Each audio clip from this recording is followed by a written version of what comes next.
You're still watching Good Morning Nigeria on the network service of the Nigerian Television Authority. Now, to kickstart our conversation on national sacrifice for peaceful coexistence, let's listen into this backgrounder by our correspondent, Ekene Undulwe.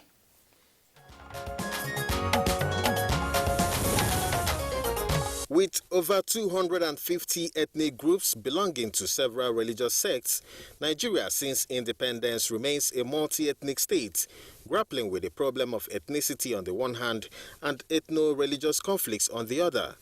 These ethnic and religious inclinations have continuously become a fulcrum of various forms of nationalism, religious superiority, demands for political power, and self-determination. All these are said to be instrumental to discrimination of one ethnic or religious group against another, placing Nigeria as a center of numbers of ethnic and religious crises. These crises are not without negative implications on nationhood, which include discouragement of foreign direct investments, food insecurity, wanton destruction of lives and property, and disruption of local production. Proponents of a unified Nigeria have consistently preached selfless service to the country above ethnic and religious considerations as the basis for peaceful coexistence. Gladly, there are a number of persons who have sacrificed their safety to uphold humanity above basal ethnic considerations. The story of an 83-year-old Muslim imam, Abubakar Abdullahi, who in 2018 hid 262 Christians who were under attack by some Islamic elements in Plateau State, is one of such beautiful stories of national sacrifice. The U.S. government honored him in 2019 with the International Religious Award, which is given to advocates of religious freedom. Sadly, not everyone is as peaceful as Imam Abdullahi, as ethnic and religious crises have continued to persist. Recent years have seen Nigeria witness a number of these crises, with the prominent ones including ethnic killings in southern parts of Kaduna, the recent violence in Sasha, Oyo State, among other cases across the country. Is peaceful coexistence possible in Nigeria? Are people willing to make sacrifices for the country? Guests on Good Morning Nigeria will be giving their perspectives in a moment.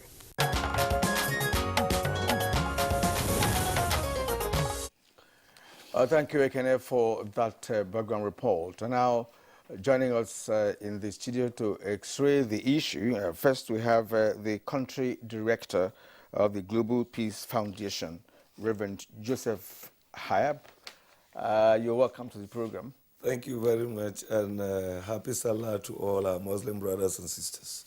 And now, also in the studio is an associate professor and head of Research and Policy Analysis Institute for Peace and Conflict Resolution, Professor Joseph Ochogu. Prof, it's good to have you this morning. Yeah, thank you very much. Barka de Salah to Nigerians. And from our studio in Ibadan, we have a one-time director of the National Orientation Agency, Delabo Dosumu. Madam, it's good to have you join us on the show this morning. Good morning. Thank you very much. Nice to be here. All right. Thanks a lot, Mrs. Dosumu from Ibadan Network Center. The two gentlemen here with us, the Reverend Joseph Hayab, of course, Dr. Joseph Ochogu. I say Barka de Salah to you all. Of course, we had a conversation yesterday around the whole issue of the essence of Eid al-Kabir. Today we are escalating it to the national sacrifice for peaceful coexistence. But let's just have, from your own individual perspectives, when we say national sacrifice, I mean, we are not expecting that we'll be slaughtering rams nationally. We're not expecting that if you're a traditionalist, for instance, you'll be putting your sacrifice at a fourth junction or multiple junctions, as some people do. Or what exactly are we talking about when we say national sacrifice for peaceful coexistence? Conceptually, let's begin with Dr. Joseph Ochogu. Thank you very much. I think I'll just try to start from the very basic understanding of sacrifice. What is sacrifice? Sacrifice has to do with selflessness. That is a spirit of altruism, the tendency to want to do for the other. the spirit to, this can-do spirit to get things done for people, for other people, at certain times at your own expense. But you go the extra mile, to make sure that certain things are done. And it's important too to mention that sacrifice have to do with anything that is good, not anything that has to do with evil. So you do sacrifice, for your children, you do sacrifice for your community, you do sacrifice for the entire society, and then you escalate it, to a national sacrifice as well, which means the tendency for you to even stake your life in trying to protect your children, in trying to protect your community, in trying to protect your society or your nation. So everybody does sacrifices at different levels. Forget the fact that at times there are some prizes or in terms of payment attached to certain sacrifices that people do in terms of wages. But you know that the wages too are not commensurate to the services that they render. For example, if you find a police officer who is controlling traffic, at his expense, any vehicle can get him off. Those sacrifices you can't really pay. They are priceless sacrifices. But the fact that they still pay them salary doesn't mean that they are not rendering sacrifices. And it's the same thing too, just to say that even on NTA today is holiday period, but you guys are working. So it's sacrifice. And whether people like it or not, you are paying one form of sacrifice or the other. And that is why it's important that the sacrifices that people pay, they pay for a good cause, for a common good of society, for the well-being of everybody. So I think I want to take it from that level. All right. Before we go to Joseph Harp, let's bring in our guest in Ibadan, Dalapo Dosunmu. Madam, let's get your own understanding of national sacrifice and peaceful coexistence. Thank you. For me, I will address the issue of sacrifice first of all to mean that there is a cost to pay in the process of sacrifice. And also, there is a commitment to that sacrifice. And for national sacrifice, it means that citizens should believe and be committed to ensuring that we all live together, and that's the cost. And to ensure that we all live together in the place of peace means that there is a cost for every participant. Everybody involved must have a responsibility to be committed towards that agenda of peace. So for us to live together and agree to live as Nigerians means that there is a cost that will be implied on each person to contribute towards that national peace. All right, Mrs. Dosunmu, thank you very much. Now, the Reverend Joseph Hayab, what's your conceptual approach to national sacrifice? Yeah, to continue, add to what my colleagues have said, I would say sacrifice is giving up your joy for the joy of the larger society, or giving up your personal comfort for the comfort of the larger society, denying yourself that personal desire to own something or to be seen as the only person so that all other people will be seen and also own what you desire to own. Because when it takes sacrifice to accept equality or equity, if you don't sacrifice every time, you always want to be seen as the only voice, as the only one, as you alone. And what Nigeria needs today is people giving up their joy or their comfort to think of the comfort of the entire Nigerian populace, the comfort of the man on the street. I'm happy with what my colleague said when he cited an example that, look, even for you, the NTA staffs, today is public holiday. Many of us are at home, apart from myself and him that is you've invited. Many people are resting. You're supposed to be resting, but for sacrifice, you are coming. So when we say, no, but they are paying them salary, brother, every other worker who is on holiday is also being paid salary. But it takes sacrifice to do certain things. So at the national level, what sacrifice do you do? I've always cited this example that when you drive and you come to a traffic light, It takes sacrifice to allow the other person to pass. Then you wait for your turn to pass. Yes, you look at it more from patience, but it's also sacrifice that you allow. Lack of this patience and sacrifice have led sometimes to confusion in some roads around Nigeria. And this is what we need at the national level, where everybody is making sacrifice for the other person. Regions are making sacrifice for other regions. Communities are making sacrifice for other communities. Staffs are making sacrifice for their bosses. Bosses are making sacrifice for staffs. Then when every leaders are making sacrifice for the masses, masses are making sacrifice for leaders. When everybody begin to make one sacrifice, deny himself of certain comforts, of certain privileges, of certain rights he thinks, for the sake of everybody to be happy and be comfortable like him, then we have started the journey and we will reach the destination. But if we don't have that spirit inculcated in us as people to our children, who will be leaders of the next generation, then we've not started the journey to peace or having things done right. And on that note, I would like to pick up a question from your explanation, and that's going to Professor Ochogu.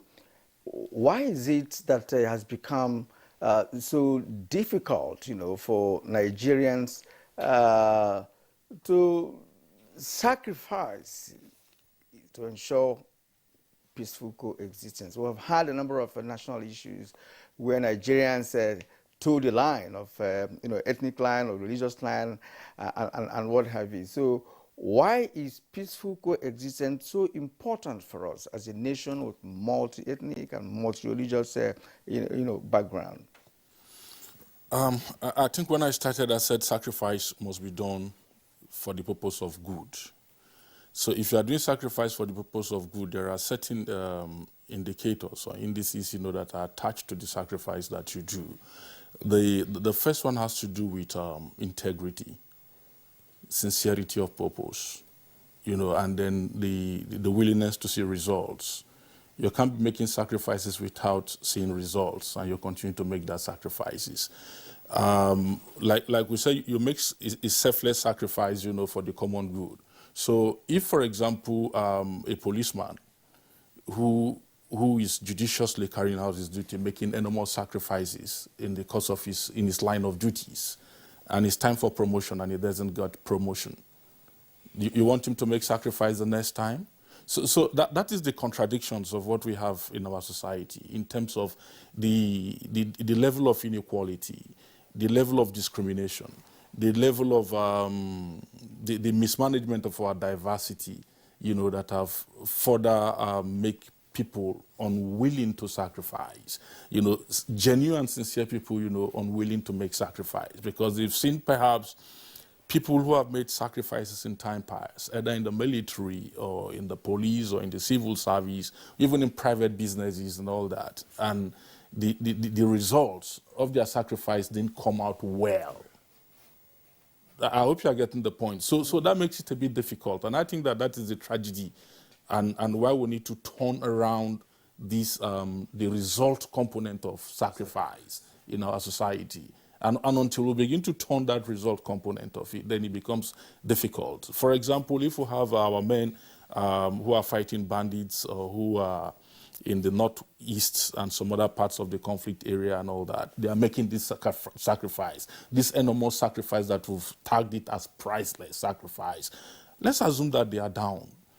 What is the responsibility of the nation, for the family of that man who have gone to the field, to die for the cause of the common good? So we must begin to find very good packages, for people who do these sacrifices. And until we do that, it's really going to be difficult. I'll give one simple example. When I was schooling in the UK, for example, if it is a Sunday or a holiday you want to work, the pay is double. That's right. I'm not saying that NTA should double your pay. I don't know what the policies are. We used to. I'm saying in this economies in years past, if you under the law, if you were working during a public holiday, that's right.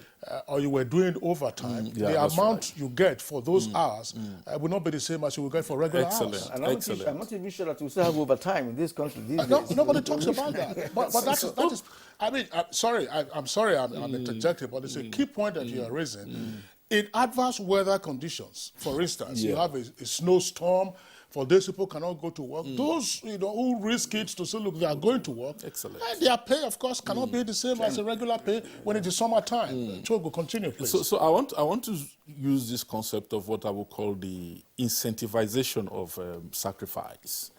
They need to provide incentive for those who are willing and able to make these sacrifices. Because it's not everybody that can make sacrifice. Let's be very clear about it. It is good people, with a good heart, that go out to make sacrifices. So society must find a way, within which to compensate those who are making these sacrifices. And until we are able to draw the line between the sacrifice, the incentives, and the results of the sacrifice, we might really not be getting anywhere. So if we're talking about sacrifice for peaceful coexistence and all that, what has been the incentives of peacemakers, for example, vis-a-vis the incentives for those who don't want peace, incentive for those who have been promoting violence and all that. So we really, as a matter of urgency, and I think is need for state policy to look at how we can incentivize people who are making sacrifice for peace.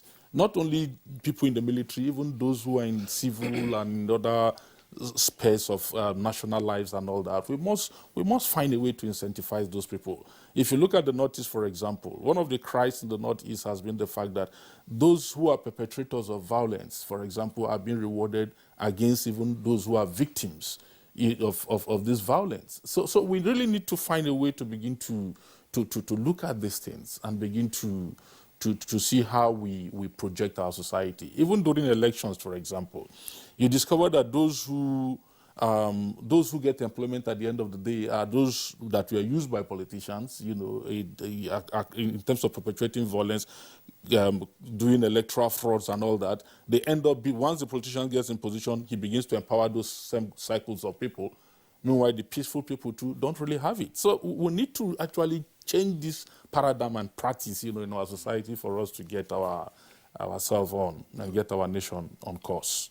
Dr. Chogo, thank you very much. The Reverend Hayab, let's explore further the linkage with sacrifice and result, and therefore how to ramp up the incentivization of those who are peacemakers, those who are making sacrifice for enhancing our peaceful coexistence.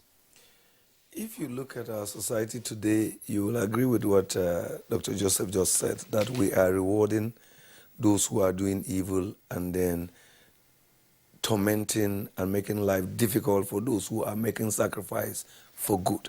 And human beings, the way they are, they think they are watching. Sometimes we assume they don't know. They do know. They may not speak because of the season, but they know exactly. Show me a man who you were in school together. He could hardly write his name. He didn't even pass his WAEC. He didn't even do anything tangible in school. The fact about it is that he's supposed to be a dropout, but he just managed to scale through. There is nothing he is doing to prove the source of his wealth than just belonging to some political groups or identifying with some characters. Now, such a person, within a twinkle of an eye, have just become a multimillionaire, someone who religiously is faithful to going to work, faithful to serving in the capacity he's serving, and doing everything with the best of his ability. His promotion has been denied.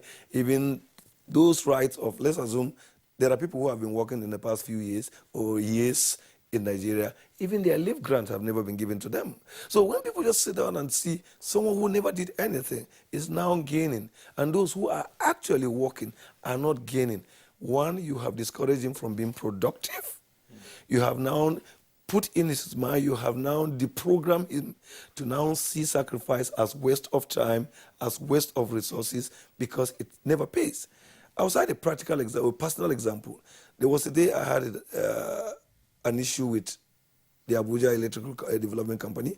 We do pay light bills consistently every month. The fact is that it is a standard in our office that we must pay light bill.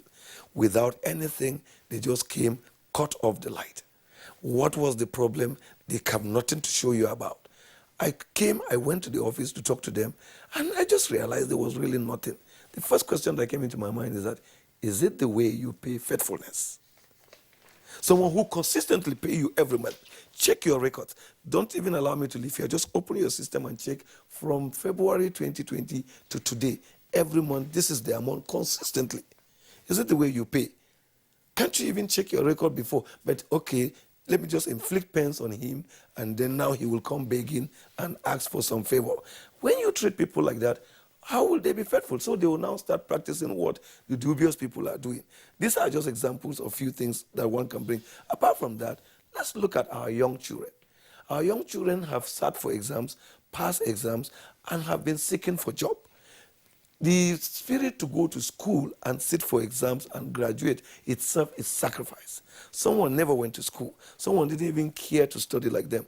And then appointments have been offered to those people because of the example you've cited. They were political talks. The man who's supposed to go to school just realized all this sacrifice you're asking me to wake up in the morning, take my bath, and go to school and do assignment is not worth it. So before you even talk about sacrifice for peace, you have to look at sacrifice for everything that Nigerians have been doing. How can we commiserate the reward of such sacrifice with the sacrifice they are putting? Until we change that attitude, people will no longer make sacrifice to go to school, make sacrifice to work, make sacrifice to attend to every national need.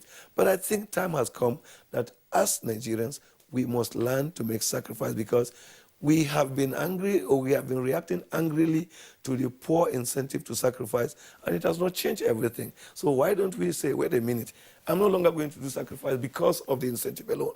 I'm going to do sacrifice for conscience and for my children, for the next generation.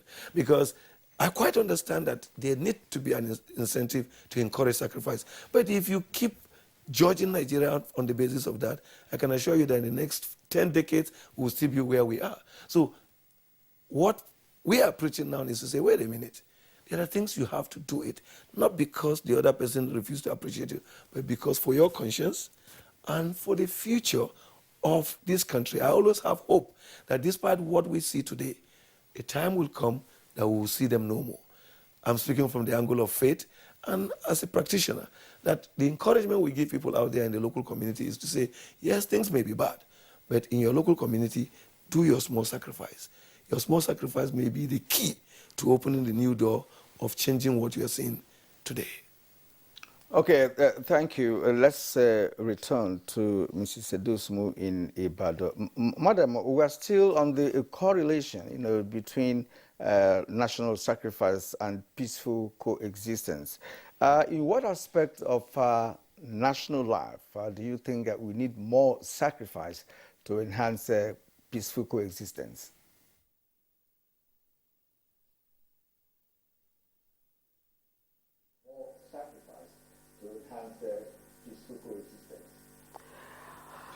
Thank you so much.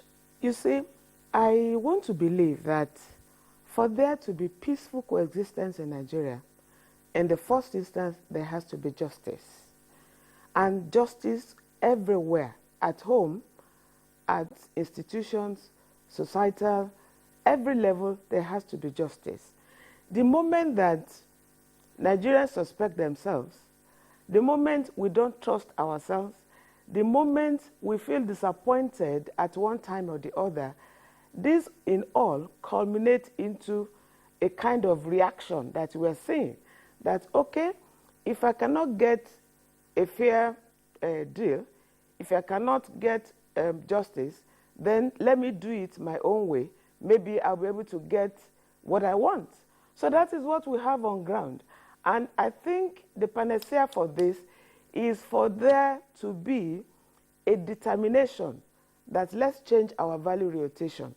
Because for value orientation, I think we have missed it so much. We have gotten our priorities wrong. Even we're talking about, being compensated, it is likely to be seen as a kind of inducement before you can do the things right now. So if you're not being careful, it will mean that, if I'm not being encouraged in way of by inducement, I'm not going to do it right. So that is, it's dicey, so to say. So for me, I think that we have to give it a total overhaul of value orientation. Let people be committed to, okay, this is my country. What is my commitment to making sure that my country is good? What is my commitment to see that we are all, honest people, hardworking people, that we respect the rights of each other, we don't cheat ourselves, we don't take what belongs to another person to own it alone. These are the things that can be put together and ensure that we have peaceful coexistence. And more importantly, the followership. I'm talking about people of Nigeria, citizens.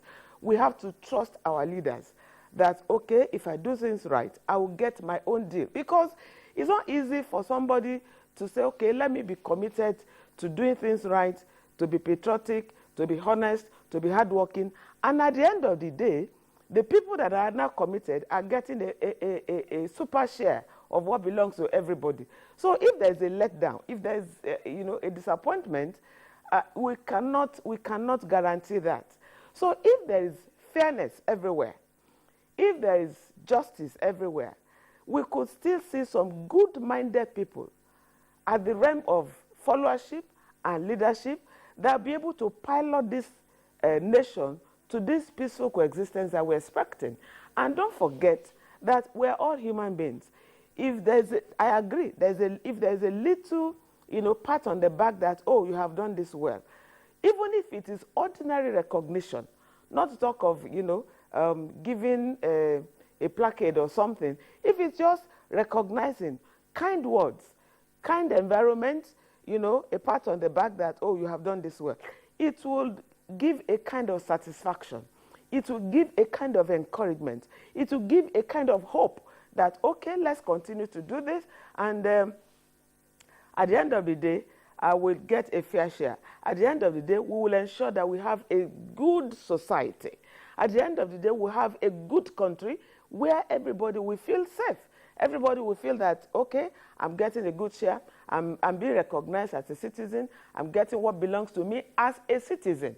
So if there's fairness everywhere, and we have a good orientation, because for it now, our orientation is it's lopsidedness. We don't get our priorities right.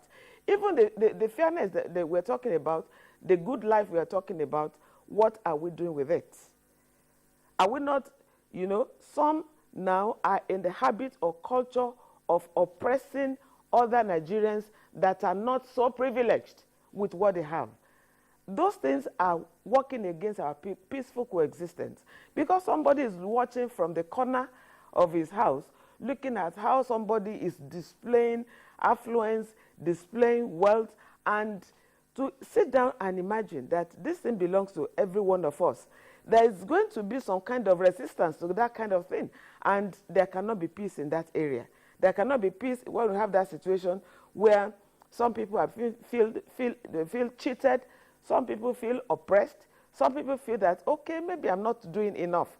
Okay, what do I do again? And then people start to think about how to cut corners, how to, do some other vices to be able to copy what others are doing that are not right.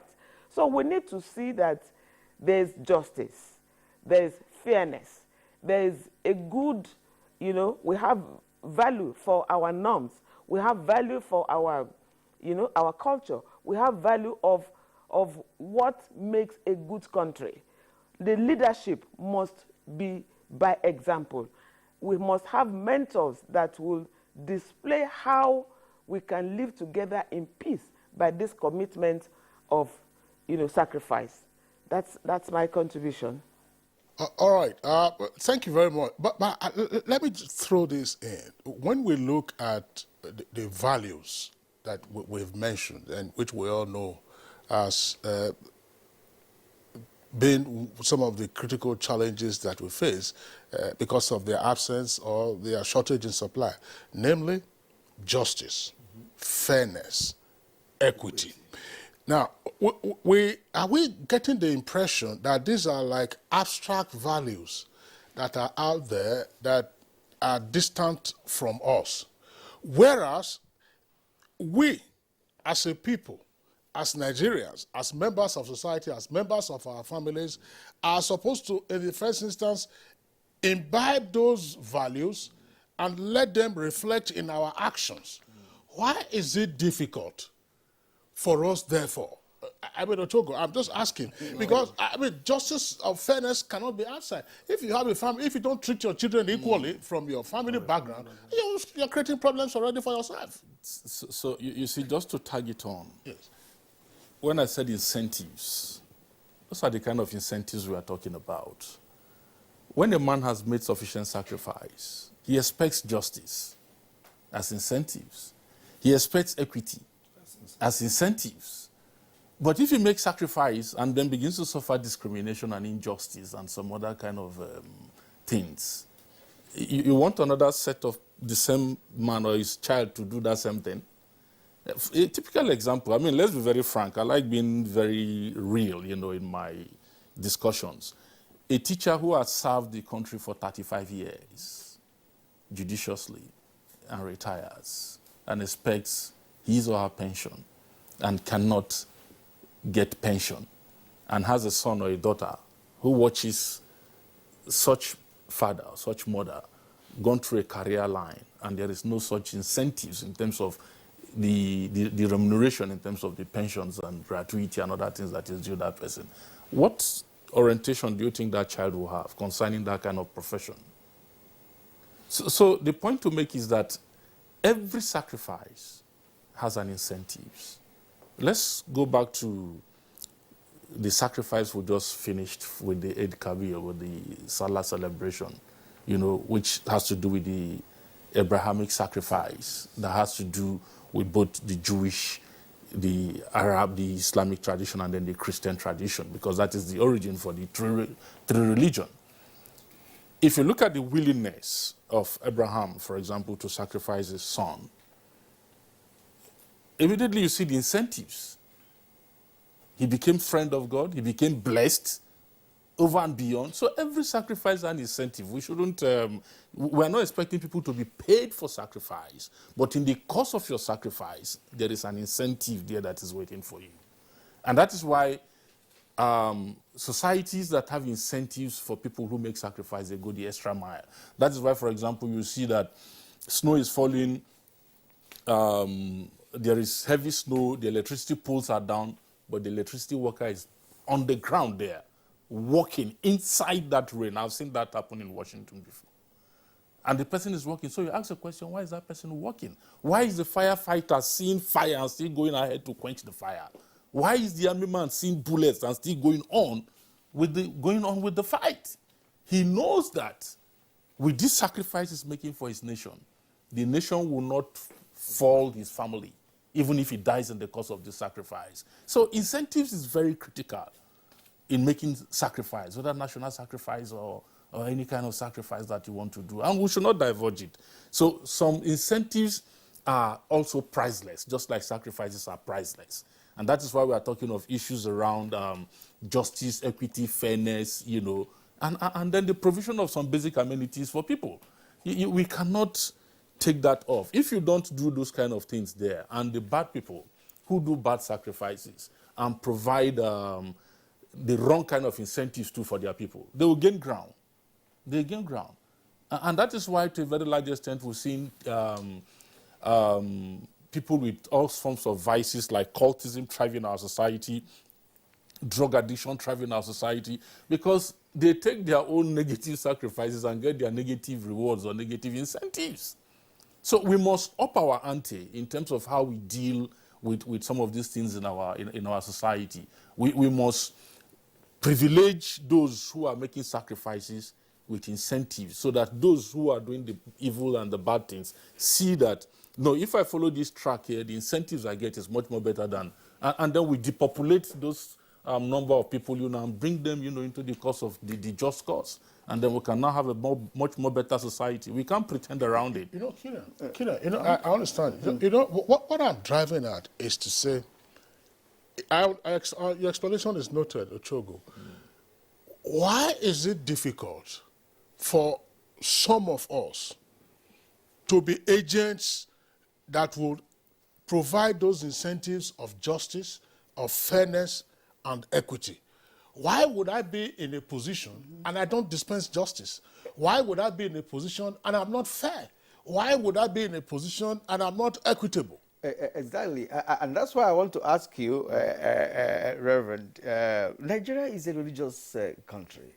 We are known when we talk about pilgrimages and religious festivities, and even the one that we're in now. Yet, the question Kingsley raised has persisted. Now, my worry is this. People in government are all aware of the issue of sacrifice and the benefits behind sacrifice and what we stand to gain by sacrifice for peaceful coexistence. Yet, the people in the positions of authority do not adhere to the principles of justice, fairness, and equity. Where did we get it wrong? Well, our sister in Ibadan said something about reorientation, the kind of orientation we have. Have you seen that our educational system itself has a problem where little children are sent to school to first start to know how to read and write, not to know how to live within a community? So you can see children knowing how to read and write, but they still do not understand how to live in a community. If you have ever had a privilege to, as he shared with us, to experience the educational curriculum of other countries, you will see that in pre-nursery school, they don't teach children how to read and write. They teach children how to relate with their parents, how to relate with their siblings, how to relate with the community, how to relate with people, because that's the foundation of it, not just reading. Reading is not what makes people who they are. Their character is what makes them who they are. So but when we put a foundation of, let them know how to read, and proudly the teacher will tell you, your child can read. My child does not need to start reading at that age. It doesn't make sense. My child just needs to understand who is your mother, who is your mother's sister, who is your brother. So when you do this to your mother, or when you see your mother, this is the kind of attitude you're supposed to display. When you are in a public place, you're supposed not to shunt, you're supposed not to do this. These are the foundations we're supposed to give. But permit me to use this example, probably to explain what and answer your question. The simple problem we have about this incentive you are talking about, incentive must be there if people will grow, if people will make sacrifice. Sacrifice without incentive cannot be. But you see, it has to be a sacrifice that comes from their heart, not from the key thing they want to get. Because when people grow and know, for the sake of the name of our family, I'm not going to steal. Because I don't want anybody to mention their Hayab name and say they are thieves. I don't want anybody to mention Nigeria and say they are criminals. Now, the sacrifice he's going to make is, there's a temptation for him to take money. But he's going to refuse taking that money because he wants to give Nigeria a good name. He wants to give Hayab a good name. He wants to give his faith a good name. He wants to give the region he comes from a good name. But these are not the things going on. And why? The simple thing is, those who are in privileged leadership position, as you've cited example, came in as friends, came in as angels, came in as people who desire to salvage Nigeria. But the moment the position is gotten, they now cease to be the friend, they now cease to be those who will salvage Nigeria. They become people who are thinking of how to amass opportunity for their children, even the children not yet born. I've told my children several times that if I steal money and build a house for you now, when you grow up in 15 years, the house will be outdated. The structural design of that house will no longer be useful to you. So I will not do that. What I want is, how can I, as your father, sacrifice for Nigeria, make the community where we are living a better place, so that when you come up in the future, people in that community will just look at you and remember, these are children of Mr. So who lived here and make sacrifices for the security of our community, for the cleanliness of our community, for the betterment of our community, for everything good. Unless we begin to impact such ideas in the minds of our children, they will grow to be leaders and only be competitive in amazing wealth, in seeking for opportunities to outsmart others. They are not going to be thinking about nation. They are not going to be thinking about the general good of everyone. We are talking about the common good of man here. Think about the roots. The roads we fly in. And when you fly and see the potholes, and you ask yourself whether we have people who know what other Nigerians are going through to fly these roads, because when you drive on those roads for 2 hours and go back to your house, you will need drugs or else you cannot sleep. So when you face this kind of situation in a country where your governor, your leaders are flying jets for just a short visit to a state, a governor who wants to go to Bauchi from Abuja wants to fly a jet, and the over 3 to 5 million citizens of that state cannot afford to fly jets. Is that sacrifice? Because we must learn to tell our leaders some basic truths, that some of these things they think that is the privilege of office itself is the reason why people are thinking, wait a minute, okay, if office or politics come, it's going to be a do or die, because no one is thinking of any sacrifice. Everybody is just thinking to go and amass wealth and get the opportunity for himself and for his family. So I think as Nigerians and as people of faith, when we talk about God and claim to serve God, what example do we have from Father Abraham, from Jacob, from Isaac? Because I'm a pastor, and Christian will say the God of Abraham, the God of Isaac, and the God of Jacob. These people made sacrifices for their community, sacrifices for their children. You remember even when Lot, the cousin or the brother of Abraham, was kidnapped, Abraham had to now pull out all his family to go and rescue Lot out of the kidnapped den. How much sacrifice have others in position of authority done in going out to bring out innocent children who have been kidnapped, innocent citizens who have been kidnapped, than the rhetoric Nigerians used to hear every day? And we must help our leaders to understand that when we tell you this thing, we are not in competition with you. We are only simply saying, we love you and we want you to do the best for Nigeria. So we have to tell you where there is sickness. We have to tell you where things are going on wrong. Make sacrifice that will show that you truly care about the people. You truly show concern. You are identifying with them at the time of their need. Then no one will be tempted to now seek for office just because he wants to amass wealth. People will see office as serving humanity, better the lots of humanity, and now deny yourself some of your comfort so that all other people around you will be comforted. Well, Christly, from what you have said, the youth of today in this country, everybody is working towards how to amass wealth. You know, because a situation where, as you, in one of your explanations, you know, when you mentioned about, you know, persons who actually worked for politicians during elections, and after that election, that person who was nobody, who was supposed to be a dropout, now becomes a millionaire, having houses here and there. You also have leaders who have several posh houses across the country, even across Europe and what have you. So that has actually affected the value and the norms that we're talking about, which of course we would like our youth to imbibe. Well, Kieran, we have solid points there that you have drawn attention to, as well as the guests have also spoken about. When the Reverend Hayab was talking about potholes, I'm just remembering, in this country, we used to have roads that were made with gravel, you know, before the advent of granite, you know, these pebbles that you have. And those roads were motorable. We didn't have SUVs at the time. You had Mami wagons, you know, the one they call Balakaja in Lagos, Mami wagon. They will put, the seats were made of wood. If you were in second class, that was next to the driver's cab, that was an upgrade for you. The roads were motorable. The bridges were narrow, but the bridges were usable. And then the earth roads were maintained. I don't know, gentlemen, I don't know whether, Kira, you remember, here, the PWD, that's Public Works Department, the communities also contributed. But now we are richer, we are bigger, we're in the 21st century, and then the evidence of what you said about the state of our roads is something. I just want Mrs. Dolakbo Dosumu to also come in here, because the aspect of our dysfunctional orientation, which has led to a rat race, a quest for materialism, and all kinds of things. Everybody just, it's sickening to hear that. I mean, people were wealthy in the past by their own standards, but you had to be wealthy through legitimate means. So where did we get it wrong in terms of our dysfunctional orientation, and how then might we begin to pick our way back to sanity?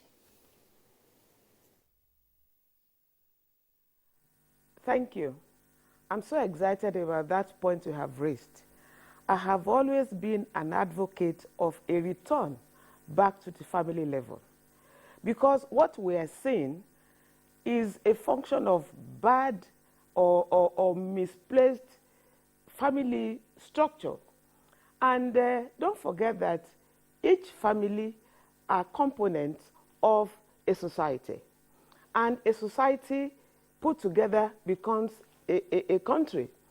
Do you realize that these days, when it has been happening for some time now, that if somebody within the community is being appointed into a position, his people, so to say, the clan, the family member, the society within which the man emanates from, will now start to mount pressure on him, calling him to a meeting that, come, this is your time.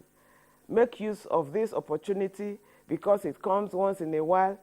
The implication of that is that they are telling the man to go there and loot government property.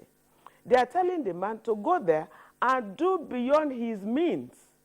The result of this is that the man is constantly under pressure to meet one demand or the other, which his maybe salary or his entitlement might not be able to cope with.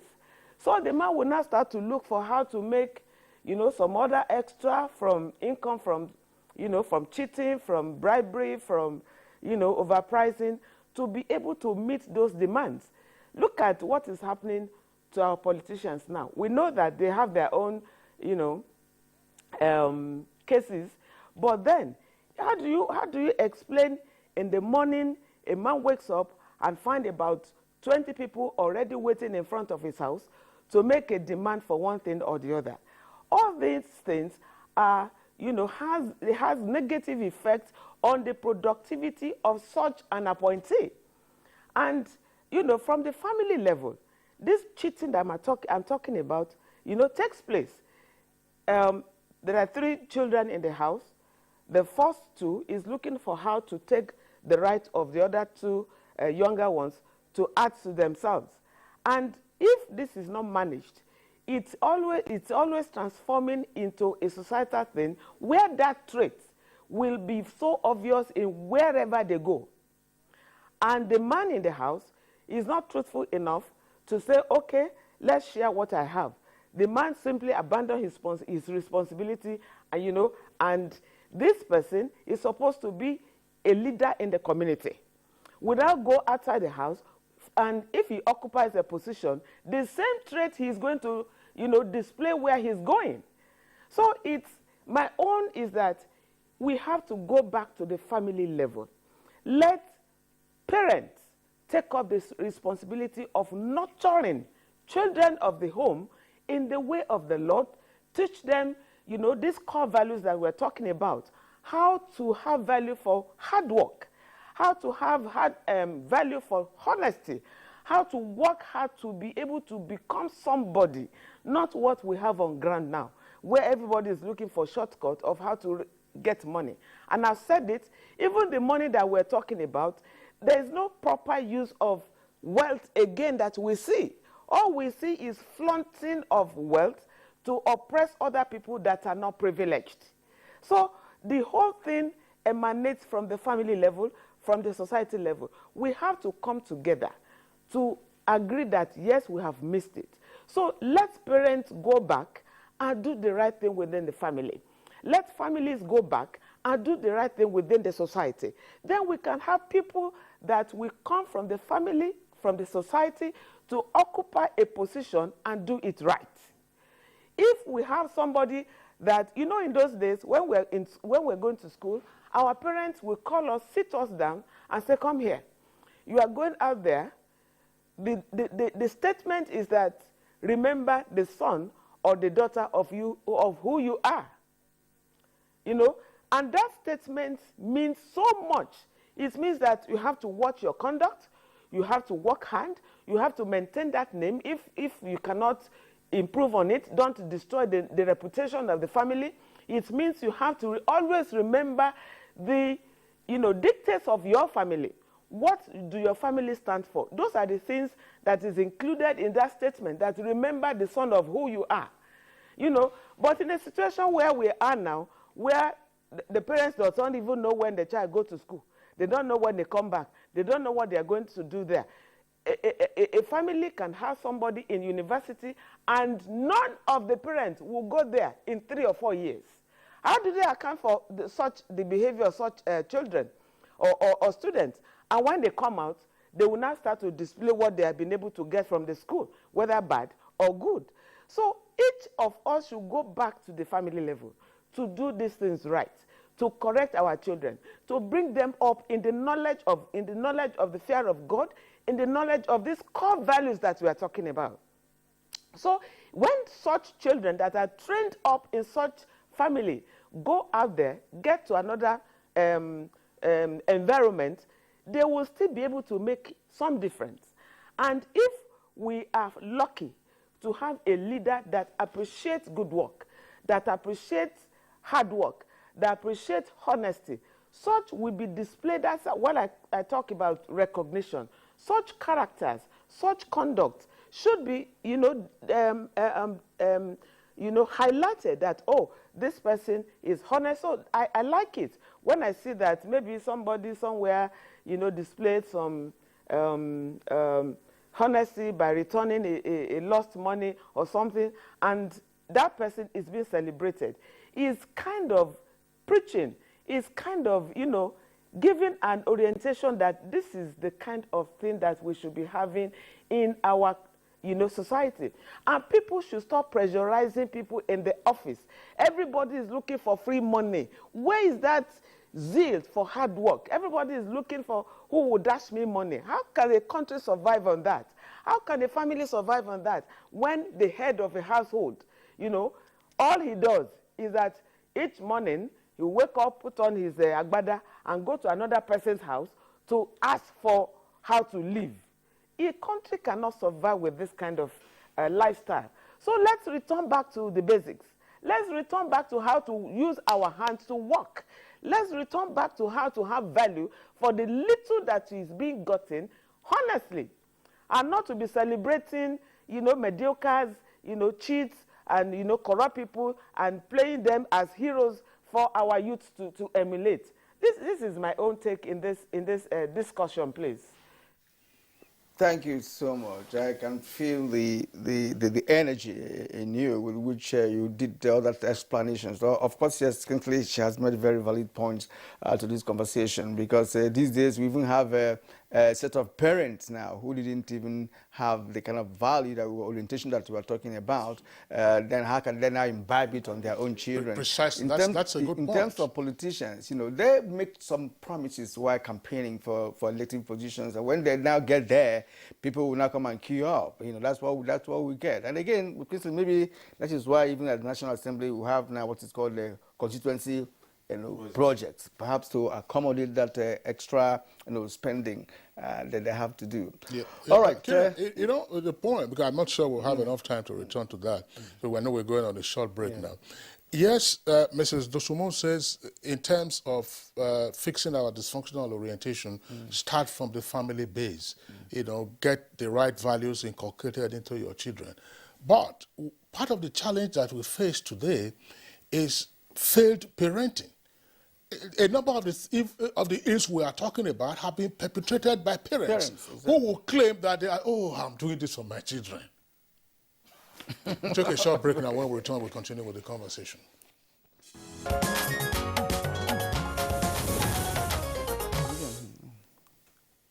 All right, you're welcome back, and it's still Good Morning Nigeria, live on the network service of the Nigerian Television Authority. We're on the home stretch, as it were, of this conversation. And so let's drill further down into the aspects of sacrifice and for the entire purpose of peace building, nation building, and all that. One point that has emerged from all of our conversations, we know the nature of sacrifice, we know the challenges we feel to sacrifice, and what we need to do as individuals, as families, as societies to get things right. But the point was made earlier in the course of this conversation that because of what sacrifice entails, if you are a peacemaker, you definitely will know what cost you bear as a peacemaker. But what are the incentives for you to continue to be a peacemaker versus what are the disincentives for troublemakers? So that the level of impunity or audacity that we find in our society is greatly diminished. Ochogo. Yeah, thank you very much. I think for me, the first thing is we already have some sanctioning mechanism in terms of what we have in our laws, against those who disobey our laws and all that as a society. What we need to do now is to sharpen those sanctioning mechanisms and the institutions, these sanctioning institutions. For example, we need to do a bit of policing reform. We need to do a bit of security and justice sector reform, to make them be able to deal with some of these things. Because there is no society that doesn't have a way to deal with certain problems. So what we need to do is to strengthen their capacity to be able to perform some of these things. If you steal, you are caught, and then within a very short period of time, without delay, justice is dispensed. And then people are seeing that happening. So once people begin to see that if you break the law takes a grip on you, and then you pay the price for it immediately. Not this one, we have cases in court that lingers for 1 year, 2 years, 5 years, 10 years going. It doesn't help the cause of society in terms of peace building. So we need to do a lot of policing reform, first and foremost, where you begin to arrest the culprit, and then the justice sector reforms, where, of course, the justice processes, is ensure that it's equity, justice, fairness, in the dispensation of justice and all that is clear and is transparent and accountable too. So everybody sees that. So once you see that, people begin to get disincentivized to commit crime. Then in the area of incentivizing peacemakers and all that, those who are doing their work, pay them as at when due. That's right. Yeah, because if you go to most states across the federations, now workers are not paid. And if you look at, if you want to measure, for example, states where workers are not paid, typical example, maybe Benue State, where the salaries are being delayed and all that, and then the prevalence of conflict, criminality, and other things should take place there. Once you shortchange people of their salary, you don't give incentives, for other people to begin to toe the line, and you begin to boost criminality in certain essence. So it's the same thing with nation building, state building. The capacity of state institutions to perform their responsibilities, their duties, in terms of the services they deliver.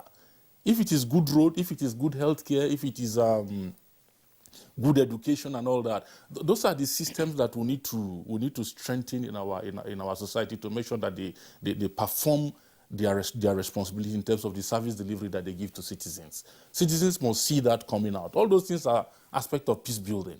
And the workers who are working in those places there too, the work they give out in those places too are sacrifices. The same thing too even in the religious cycles, among the different clerics, priests, pastors, imams, and all those people. So it's the collection, the collectivity of every work efforts from different sectors, and how we do these things and how effective we do those things, with the spirit of truth, spirit of justice, and the spirit of sacrifice that we put into these things, all that help to build a peaceful coexistence for society.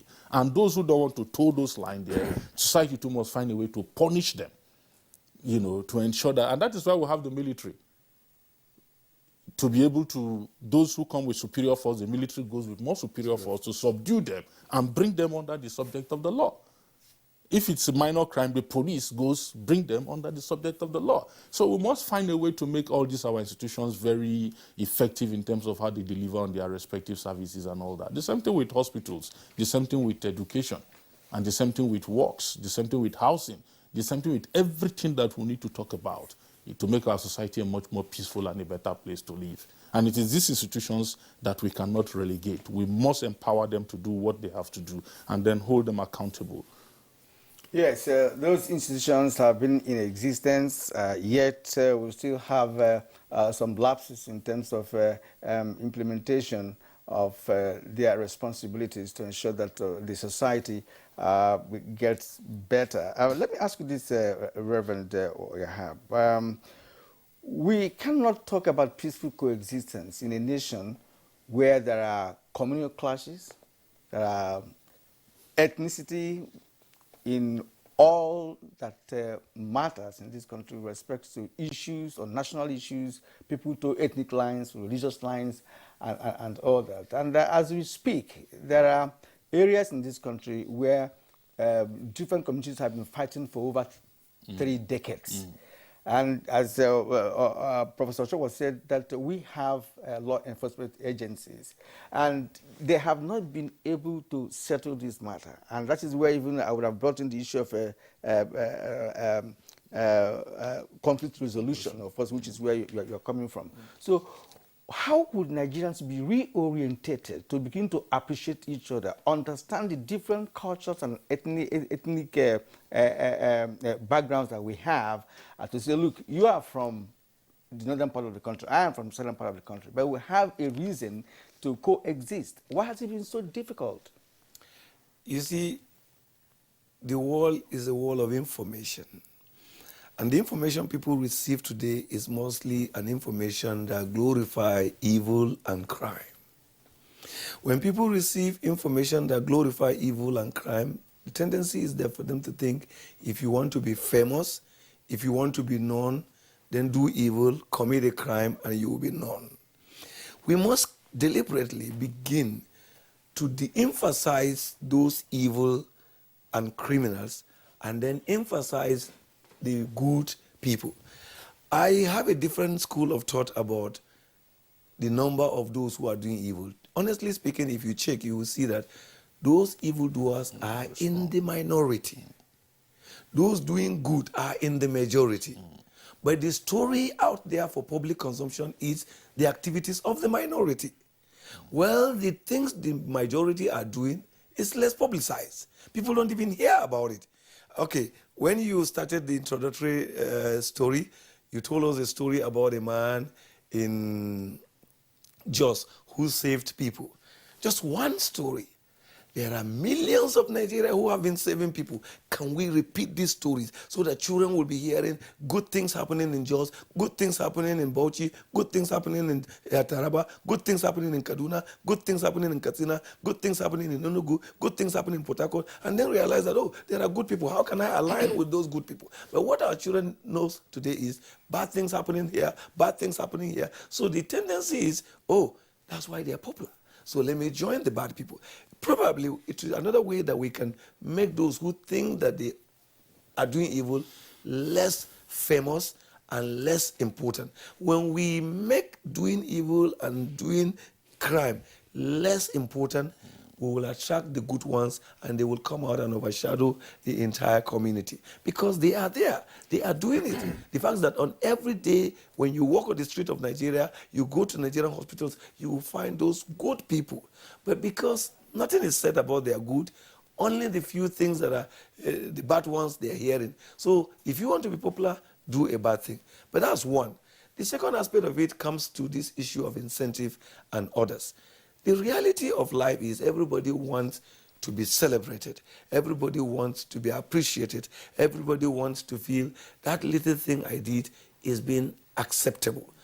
We must devise a system in this country without allowing it to be over-controlled by government so that the politicization of that system will not be there, where they will look into the Nigerian communities. Which community have been showing example of peaceful coexistence? What have government done to the communities that are showing example of peaceful coexistence? And we showcase that to others. But communities that have actually been living in peace have also not even enjoyed good roads. They've not even enjoyed hospitals. They've not even enjoyed anything. The fact about it, the communities that create problem for Nigeria are the ones where better schools are built, better roads are built. So when people just see a country where you celebrate those who do evil and neglect those who want to do good, it becomes a problem. I've seen organizations once in a while celebrating traffic warders who come to the street and do it with passion, with love. That's not just enough. Is there a system, even from the police and the government of Nigeria? Every time here, when we are giving national award, though we've gone on recess sometime, not giving national award, awards are given for someone who was just a nobody yesterday and just became a political appointee or an elected person today and have not even served credibly, because awards supposed not to be given for people who are serving. Awards supposed to be given for people who have already served and they served credibly. But when the man is serving, you're only doing a praise singing. So people just come and buy those titles, MFR, GCFN, sorry, those ones are the president, all those titles, CON. That's not what we want. That Nigerian farmer who has been providing food for the local community in Zaria should be in the list of the awardees. And then other farmers will say, wow, if I farm very well, probably next year, I'll be part of the awardees. But when they see that someone who they knew very well he was actually I would say he was a talk. He was doing toggery. Just because he won election, he ceased to be a talk to now someone who is having a commander in the order of the Niger. Oh my God, you can understand that. So when we change these things, then the incentive we're talking about will become real. Because as you explained, it is not about money. It's about that tiny recognition, that respect and appreciation for what he's doing, not recognizing a criminal that he knows and celebrating him and then abandoning the man who is making sacrifice. Thank you very much, Reverend Hayab. Mrs. Dosumo, can we get your closing thoughts on this? We know what the threats are to peaceful coexistence in Nigeria, the exploitation of ethnicity, of religion, and of course the absence, some would say, of equity, justice, and fairness. What can we do to drastically erode these dysfunctionalities and ensure that we are a more peaceful environment and therefore more progressive? Thank you. I want to bring out an issue in the area of alternative conflict resolution. I would advocate that our traditional institutions are more recognized to play the role of conflict resolutions at the community level. Because if you critically look at this issue of agitations at the community level, whether ethnical or, a lot of times the agitations are what is coming to us or to me. And if we still recognize that there is a place for our traditional rulers to settle scores at the community level, of course, with some support from the security outfits. But in those days, I remember that we also see our traditional rulers as, a demi-government, that whatever they say is final.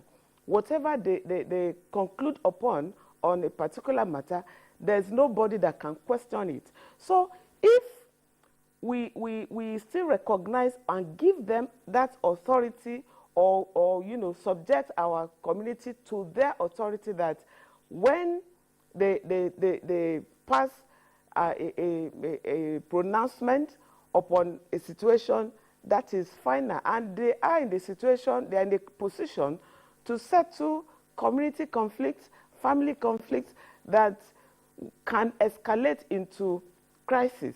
So we should still see them as people, custodians of our law, traditional law, and norms that can still ensure there is peaceful coexistence. And also, in those days, I know that they have the capacity of, imposing maybe a sanction on an erring family, maybe by, blacklisting them, making a pronouncement about the family because of the behavior of a member of their family. That's right. All right, thank you, Mrs. Dosumu, there for the points you've raised, especially when you talked about involving traditional rulers in dispute or conflict resolution. That's very important. But also, that there are also in areas in this country where we have traditional rulers who have become politicians, who have also become problems for their communities and what have you. But the point is taken. Perhaps next time when we have this discussion, this particular topic on this platform, we'll be able to x-ray that aspect. But on this note, we are calling it a day on this edition of Good Morning Nigeria. I would like to appreciate guests who made it possible for us to have a very interesting session this morning. The country director of the Global Peace Foundation, Reverend Joseph Hayab. Thank you indeed for your contribution. All right, the professor and the head of research and the policy analysis Institute for Peace and Conflict Resolution, Professor Joseph Ochogu. It's a delight talking to you this morning. Thank you. And the one-time director of the National Orientation Agency, Mrs. Dalapo Dosumu. Madam, we appreciate you one more time. Okay, so that's it on Good Morning Nigeria today. Back tomorrow, same time, 7 in the morning. Until then, do take care of yourself. Continue to enjoy the holidays and Barka de Salah. I'm Kingsley Osadolo. And I'm Kyrian Umayo Barka de